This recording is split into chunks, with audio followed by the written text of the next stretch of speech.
గర్భధారణ లేదా అధిక రక్తహీనత ఉన్నప్పుడు ఋతుచక్రం జరగదు. ఇది ఇంపార్టెంట్, ఇది అర్థం చేసుకోవాలి. During pregnancy or severe anaemia, okay, అంటే అధిక రక్తహీనత ఉన్నప్పుడు menstruation does not occur, menstruation అనేది జరగదు. చాలా చాలా ఇంపార్టెంట్. ఈ యొక్క ప్రతి ఒక్క పాయింట్ ఇంపార్టెంటే, రాసుకోండి.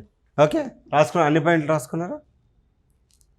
ఇవన్నీ ఏదో ఒక ఎగ్జామ్స్లో అడిగి ఉన్నారు.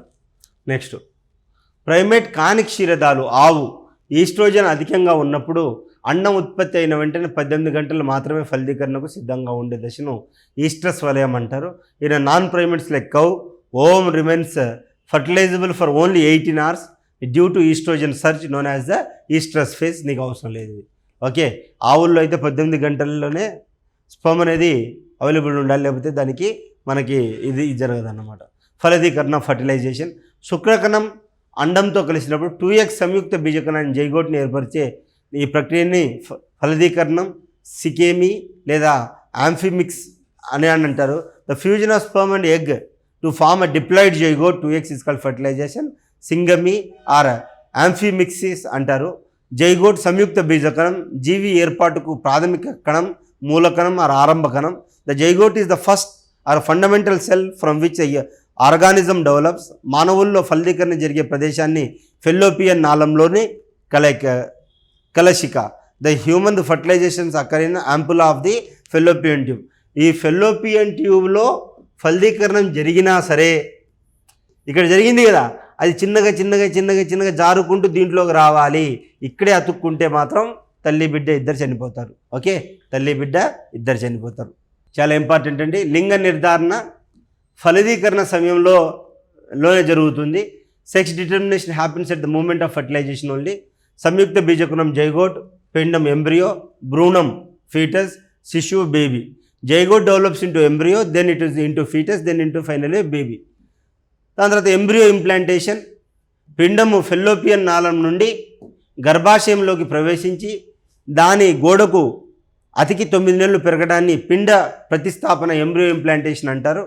So when the embryo enters into the uterus from the fallopian tubes and attach to the uterine wall to grow the 9 months, it is called embryo implantation. Next, ultrasound. గర్భాశయంలో గల శిశువు రూపాన్ని చిత్రీకరించే పరికరాన్ని అల్ట్రాసౌండ్ అంటాం. ఇది చాలా చాలా ఇంపార్టెంట్, ఇది రాసుకోండి, ఇది ఎగ్జామ్లో అవసరం. అల్ట్రాసౌండ్, గర్భాశయంలో గల శిశువు రూపాన్ని చిత్రీకరించే పరికరాన్ని అల్ట్రాసౌండ్ అంటాం. The device use to image the developing baby in the uterus is called ultrasound. పిండోత్పత్తి శాస్త్రం, ఎంబ్రియాలజీ. పిండాభివృద్ధి అధ్యయనము పిండోత్పత్తి శాస్త్రము అంటారు. The study of embryo development is known as embryology. The study of embryo development is known as embryology. ఇది కూడా important, అది కూడా రాసుకోండి. Father of embryology, the Karl Ernst von bear.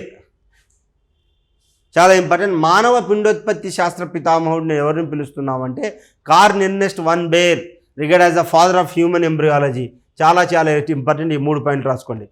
మరియు ప్లాంట్ పిండోత్పత్తి ఎంబ్రియాలజీని చదివింది ఎవరంటే పి మహేశ్వరి, రాజస్థాన్. భారత మొక్కల పిండోత్పత్తి శాస్త్ర పితామహుడు ఎవరంటే father of the plant embryology in India is the P Maheshwari. Okay, from Rajasthan known as father of the. Maheshwari అంటే అమ్మాయి అనుకునేరు, అబ్బాయి అండి. పి మహేశ్వరి అమ్మాయి కాదు, అబ్బాయి. నేను కూడా ఇంటర్మీడియట్ చదివేటప్పుడు అమ్మాయి అనుకున్నా. Embryology, the father of embryology is Karl Ernst von Baer. The plant embryology is P Maheshwari. చాలా చాలా ఇంపార్టెంట్ అండి, ఇవి మీకు బయట పుస్తకాల్లో దొరకవు. జంతువులు ఫలదీకరణ ప్రదేశం, ఫర్టిలైజేషన్ సైట్. మానవులు ఫెల్లోపియన్ ట్యూబుల్లో జరుగుతుంది.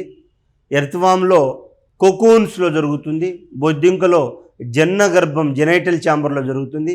ఈగ హౌస్ ఫైల్లో శుక్రధరణిక స్పర్మెతికాలో జరుగుతుంది. కప్పా చేపలు బయట నీటిలో జరుగుతుంది. పక్షులు ఇది ఇన్ఫెండిబులంలో జరుగుతుంది. ఓకే, ఇది రాసుకోండి, చాలా ఇంపార్టెంట్. వీటి గురించి ఎగ్జామ్లో అడుగుతారు. ఓకే, ఏమని? జంతువులు మరియు ఫలదీకరణ జరిగేటటువంటి ప్రదేశాలు. జంతువులు మరియు ఫలదీకరణ జరిగే ప్రదేశాలు. మానవులు, వానపాము, బొద్దింక, ఈగ, కప్పా చేపలు నీటిలో జరుగుతాయి. పక్షులు ఇన్ఫెండిబులంలో జరుగుతుంది. మానవుడు ఫెల్లోపియన్ ట్యూబుల్లో, వానపాము కొక్కున్లలో, బొద్దింకలు జన్న గర్భంలో, ఈగ శుక్రధరణిక కప్పా చేపలు నీరు, పక్షులు ఇన్ఫాంట్ బెల్లంలో జరుగుతాయి. ఇవి సీక్వెన్స్లో ఒక టేబుల్ వేసుకొని ఇలా టేబుల్ వేసుకొని గర్భాశయాన్ని తొలగించడం దీన్ని హిస్టెక్టమీ అంటాం. మన ఊర్లలో అమ్మలక్కలు కూర్చొని నాకు పెద్ద ఆపరేషన్ అయింది, బాగా నొప్పి ఉంటుందని మాట్లాడుకుంటూ ఉంటారు. దాన్ని హిస్టెక్టమీ అంటాం. Removal of uterus called hysterectomy.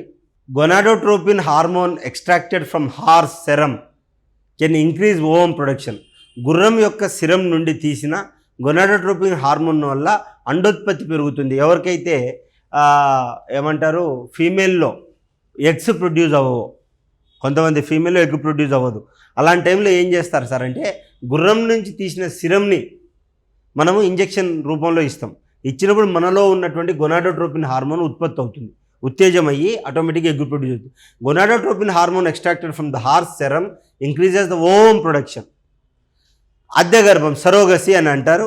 A rented womb or carrying a child for a another is called surrogacy. అంటే మన పిల్లల కోసం వేరే వారి గర్భాన్ని మనం అద్దెకి తీసుకున్నట్లయితే దాన్ని మనం అద్దె గర్భం అంటాము. దీని నియంత్రణ కోసం ఉద్దేశించిన చట్టం సరోగసీ నియంత్రణ చట్టం 2021 చాలా చాలా important. The law enacted to regulate this is called surrogacy act 2021 చాలా చాలా ఇంపార్టెంట్. ఇవన్నీ రాసుకోండి. ఇప్పుడు అద్దెకే గర్భం ఇస్తుందని తిండికి లేదన్నట్టే కదా. ఇప్పుడు అలాంటప్పుడు ఎలా అవుతుందంటే తాను దూరడానికి సందు ఉండదు, మెడకో డోలు అన్నట్టు తను బతకడానికి లేదు. పుట్టిన బిడ్డ ఎట్లయితే ఇప్పుడు తన బిడ్డ కాకపోవచ్చు, ఆ పెయిన్ అయితే భరిస్తుంది కదా. నిజంగా పిల్లాడిని కంటే ఎంత నొప్పి ఉంటుందో తనైతే భరిస్తుంది కదా. మరి పుట్టిపోయే బిడ్డని వదులుకోలేదు, ఒక తల్లి వదులుకోలేదు. అప్పుడు ఏమవుతుంది, సరే నేను నల్లగున్నా, నా పొట్టలో పుట్టిపోయే బిడ్డలు తెల్ల పుట్టొచ్చు, ఎందుకంటే ఎగ్ స్పర్మ్ రెండు తెల్లదే. అప్పుడు నేను నా చుట్టూ ఉన్న నల్లగానే ఉంటారు. సో వాడు తెల్లగుండేసరికి ఏమవుతారు, వాడిని అరే తెల్లోడా అరే బ్రిటిషోడా అని చెప్పేసి ఎగతాళి చేస్తారు. దానివల్ల జరిగే అనర్థం ఏందయ్యా అంటే వాడు సైకలాజికల్గా చాలా దెబ్బతింటాడు. రెండోది పవర్టీలో నెట్టివేయబడతాడు. మూడోది ఏంటంటే టెర్రరిస్టులు ఎవరైనా ఈజీగా వాడిని అడాప్ట్ చేసుకుంటారు. అరే నిన్ను వాళ్ళు అట్లా అన్నారా, వాళ్ళు అన్నారు కాబట్టి మనం వాళ్ళని వేసి పడేయాలి, ఒక బాంబు వేద్దాం పట్టు అంటే సరే ఓఎస్ బాంబు వేసేద్దాం అంటాడు వాడు. ఇది ఇంపార్టెంట్, ఇది ఒకటి ఇంపార్టెంట్ అండి, ఇంకేం అవసరం లేదు. గర్భధారణ సమయంలో కొంతకాలానికి సంబంధించిన కొన్ని ఘటనలు. Time table for the foetal development. Okay, ఏ టైంకి ఏ బాడీ పార్ట్ ప్రొడ్యూస్ అవుతుందో చూద్దాం. వారం ఎన్ని వారాలకి ఏమేం జరుగుతుంది. ఓకే, 4 వారాలకు హృదయం ఏర్పడుతుంది. Heart forms in the first month itself. First నెలలోనే గుండె ఫామ్ అయిపోతుంది. 8వ వారం కాళ్ళు చేతులు కనిపిస్తాయి, అంటే hands and legs are developed in second month. First develop అయ్యేది హార్ట్ అండి. నెక్స్ట్ 20వ వారం భ్రూణ కదలికలు, తల వెంట్రుకలు వస్తాయి. Foetal movement begins, scalps and hair appears. 24వ వారం శరీరాన్ని సున్నితమైన రోమాలు కప్పుతాయి, కనురెప్పలు విడగొట్టబడతాయి. The body covered with in the fine hair and eyelids are open. 4 ఎంత 6 4 24 అంటే 6 మంత్స్కి నీకు వాడు కంప్లీట్ డెవలప్ అయిపోతాడు. దాని తర్వాత 3 మంత్స్ ఇంకా డెవలప్ అవుతుంది. అందుకోసం 6 నెలలకు ముందే నువ్వు అబార్షన్ చేయించాలంటే చేయించాలి. 5 నెలల ముందే, 5 నెలల తర్వాత నువ్వు అబార్షన్ చేయిస్తే అది పిండాన్ని కాదు మనిషిని చంపేస్తున్నట్టు. నువ్వు ఆల్రెడీ వాళ్ళ ప్రాణం వచ్చేస్తుంది. ఓకే, APGAR స్కోర్ అని అంటాం. Appearance, pulse, grimace, activity, respiration. ఇది నవజాత శిశువులో ఆరోగ్యానికి సంబంధించిన సమాచారాన్ని ఇచ్చును శ్వాసక్రియ పల్సును ఆధారంగా. This provides information about the health of the new Born baby.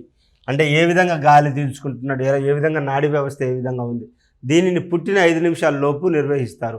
5 నిమిషాలు అంటే పుట్టిన 5 మినిట్స్ లోపల టెస్ట్ చూస్తారనమాట. ఏమిటి అపియరెన్స్ ఎలా ఉంది, పల్స్ ఎలా ఉంది, గ్రిమేజ్ యాక్టివిటీ ఏ విధంగా, రెస్పిరేషన్ అంటే ఎండ్ ఆఫ్ ది డే శ్వాసక్రియ పల్స్ ఏ విధంగా ఉంది అని టెస్ట్ చేయడాన్ని APGAR స్కోర్ అని అంటారు.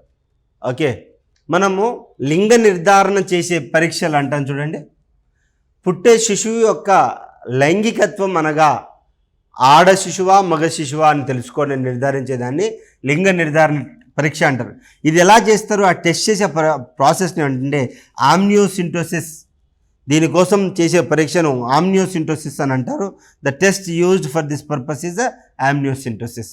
Okay, the test used for this is amniocentesis. చాలా చాలా ఇంపార్టెంట్, ఎగ్జామ్లో అడుగుతారు.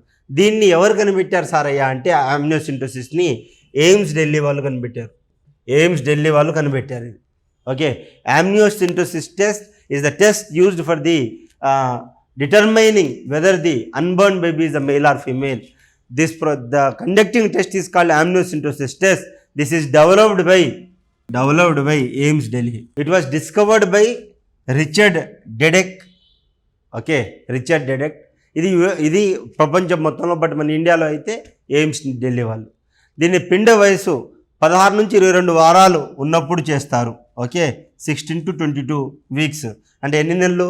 16 కదా, అంటే 4వ నెలల నుంచి 4-5-20 4-5 నెలల మధ్యలో టెస్ట్ చేయిస్తే, దేశంలో మొదటగా కుటుంబ నియంత్రణ కార్యక్రమాలు 1951లో ప్రవేశపెట్టారు. ఓకే, భారతదేశంలో మొదటగా కుటుంబ నియంత్రణ కార్యక్రమాలు 1951లో ప్రవేశపెట్టారు. The family planning programme were first introduced in 1951. చాలా ఇంపార్టెంట్. స్త్రీ గర్భం ధరించకుండా ఉండడం కోసం, ఫలదీకరణ జరగకుండా ముందు జాగ్రత్త తీసుకునే దాన్ని గర్భనిరోధక కాంట్రాసెప్షన్ అంటాం. The taking precautions to prevent fertilization and avoid pregnancy is called contraception. ఏదైనా ఉపకరణం లేదా రసాయనాన్ని ఉపయోగించి గర్భధారణకు అడ్డుకోవడాన్ని గర్భనిరోధక సాధకం అంటారు. Any device or chemical use to prevent conception is called contraceptives. మనకి కాపర్ టీ అని ఒక టీ ఉంటుందండి, కాపర్తో తయారు చేసి ఉంటుంది, ఒక టీ షేప్లో ఉంటుంది. ఇది ఏం చేస్తారు సార్ అంటే యూటరస్లో పెడతారు. ఎందుకంటే స్పర్మ్ సెల్స్ వెళ్ళినా సరే ఈ యొక్క కాపర్కి తగిలినప్పుడు ఈ యొక్క స్పర్మ్ సెల్ చచ్చిపోతుంది అన్నమాట. సో అందుకోసమే కాపర్ టీ అనే ఒక టీ షేప్ ఒక దీన్ని పెడతారు. అది జనరల్గా ముడుచుకొని ఇలా ఉంటుంది ముడుచుకొని లోపలికి వెళ్ళి లోపల పంపించేసిన తర్వాత ఒక తాడు ఉంటుంది, దాన్ని ఇలా లాగుతారు, ఆటోమేటిక్గా ఓపెన్ అయిపోతుంది, అంబ్రెల్లా లాగా ఓపెన్ అయిపోతుంది. ఇది ఓపెన్ అయిపోయి ఈ విధంగా ఎగ్స్ నుంచి ఎగ్స్ వచ్చినా సరే ఈ స్పర్మ్ సెల్ వెళ్ళి అటాచ్ అవ్వకుండా, అండ్ ఈ యొక్క కాపర్ టీకి తగలంగానే, కాపర్ కదా అది మెటల్ కదా, ఆ స్పర్మ్ సెల్ ఎప్పుడైతే తగులుతుందో అక్కడికి వెళ్ళి చచ్చిపోతుంది అనమాట. సో దీన్ని copper T is the most successful this thing. So వీటిని ఇవి రాసుకున్నారా? రాసుకోండి. 3 పాయింట్లు రాసుకోరా? బోర్ కొడుతుందా? రాసుకోవాలి. నాకు తెలిసి మన నోట్స్ నుంచి తప్ప ఇంకా బయటకి ఎక్కడికి వెళ్ళలేడు బయాలజీకి. సో గర్భనిరోధక సాధకాలు ఏంటి, వాటి యొక్క రకాలు ఏంటి, టైప్స్ ఆఫ్ కాంట్రాసెప్టివ్స్ ఏంటి, టైప్స్ ఆఫ్ గర్భనిరోధక సాధకాలు ఏంటి? భౌతిక ఉపకరణాలు, physical device like condoms and diaphragm, okay, placed over the cervix. శుక్రకణ నాశికలు అంటే spermicides, chemicals that destroy sperms. Copper T ఇంతకు ముందు చెప్పా కదా. ఇంట్రాయూటరైన్ డివైస్, ఐయుడి అంటే ఇంట్రాయూటరైన్ డివైస్ అని, intrauterine device copper T. A device placed in the uterus, it does not prevent infections. Okay, కుటుంబ నియంత్రణ శస్త్రచికిత్స, sterilisation surgeries, vasectomy, cutting that tying the sperm ducts of the male. ఎక్కువ సంజయ్ గాంధీని ఈయన దీనికోసమే ఏమంటారని తిడతారన్నమాట. సో ఎమర్జెన్సీ టైం పీరియడ్లో ఇక్కడ మీకు పోస్టర్ ఉన్నాయి చూడండి, ఎమర్జెన్సీ పోస్టర్లు అందరినీ పడుకోబెట్టేసి కోసేశారన్నమాట. ఓకే, సో అది ట్యూబెక్టమీ అంటే అమ్మాయిల్లో చేస్తారు. Cutting and tying the fallopian tubes in females is called. లేదా మాత్రలు, progesterone, this contains progesterone and combination of oestrogen and progesterone to prevent pregnancy. 5 రాసుకోండి, చాలా ఇంపార్టెంట్. టైప్స్ ఆఫ్ కాంట్రాసెప్టివ్, గర్భనిరోధక సాధకాల రకాలు ఏంటి అనే సాధనల రకాలు, చాలా ఇంపార్టెంట్. ఇది రసాయనాత్మక నిర్వీర్యత అంటే ఇది ఎక్కువ దుబాయ్ లాంటి కంట్రీస్లో కానీ ఎవరైనా రేప్ చేశారనుకోండి, అలాంటి వాళ్ళకి కెమికల్ క్యాస్ట్రేషన్ ఇంజెక్షన్ ఇస్తే ఇంకా పర్మనెంట్గా ఇబ్బంది అయిపోతుంది. రసాయనాలు ఉపయోగించి పురుషుల ప్రత్యుత్పత్తి అవయవాలను నిర్వీర్యం చేయడాన్ని కెమికల్ క్యాస్ట్రేషన్ అంటాం. Chemical castration is the process of rendering male reproductive organs to inactive using a drugs. Okay, డ్రగ్స్ను వాడేసి వాటి కంప్లీట్గా ఇన్యాక్టివ్ చేసేస్తాం. దీనికి ఎక్కువగా ఈ యొక్క medroxy progesterone acetate MPA medicine వాడతాం అన్నమాట. మీకు ఇంత టెక్నికల్గా ఎస్ఐ కానిస్టేబుల్కి అడుగుతారని నేను అనుకోను. ఓకే, క్రాస్ బ్రీడింగ్, మగగాడిద ఆడగుడ్డను మన గుర్రం ఉంటే ఇది చాలా ఇంపార్టెంట్ అండి. ఇవి కూడా ఎగ్జామ్లో ఏమైనా అడుగుతారో చూడండి. మగగాడిద ఆడగుర్రం కలిసి మ్యూల్ వస్తుంది, క్రాస్ బ్రీడింగ్. మగగుర్రం ఆడగాడిద అయితే హెన్నీ లేదా కాల్ట్ అని పిలుస్తాము. ఆడసింహం మగపులి అయితే టిజియాన్ అంటాం. ఆడపులి మగసింహం అయితే లైగర్ అంటే చాలా ఇంపార్టెంట్. ఇవి ఎగ్జామ్లు అడుగుతారు, మీ ఎస్ఐ కానిస్టేబుల్లోనే అడుగుతారు, మీకే ఇంపార్టెంట్. ఓకే, లైగర్ సినిమా చూశారు కదా, లైగర్ ఆడపులి మగసింహం కలిస్తే లైగర్ అవుతుంది. అదే మగ పులి ఆడ సింహం అయితే టీజియాన్ అంటాడు, టైగాన్ అని కూడా అంటారు. మేల్ హార్స్ ఫీమేల్ డాంకీ కలిస్తే హెన్నీ అంటాం. అదే మేల్ డాంకీ ఫీమేల్ హార్స్ కలిస్తే మ్యూల్ అంటాం. ఓకే, మ్యూల్ అని పిలుస్తాం.